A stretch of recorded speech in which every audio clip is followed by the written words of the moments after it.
Good morning guys. Yan ang ating paninda guys. Wala na naman guys. Napakatumal oh. Alas 9 na guys. Mag-aalas 10 na. Wala pa tayong nabenta. 200 pa lang guys. Dito tayo sa village guys oh. Ito pa lang nabentahan ko guys oh. Wala pa guys. Oh. 200 pa lang ang nabentahan. Mag-aalas 10 na. Wala man lang katao-tao guys. Kita nyo naman oh. Ay, saging, gulay, prutas. Oh, dami pang laman oh.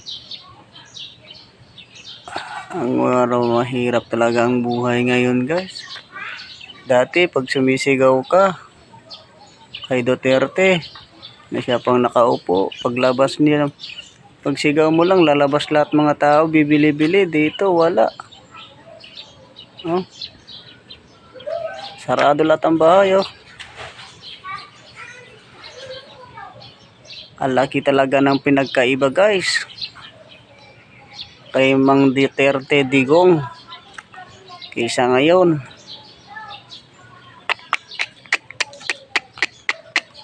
Kasi mahal ang mga bilihin ngayon, hindi katulad kay Digong na kahit medyo mataas, marami pa rin bumibili.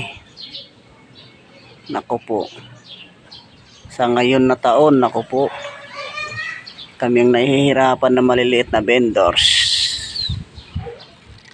Bukod sa mataas, nag-aaray ang mga tao. Kaya wala na. Ewan ko, ano na kaya ang pamilya natin. Tingnan nyo naman guys, paninda ko guys oh. Punong-puno pa oh. Diba?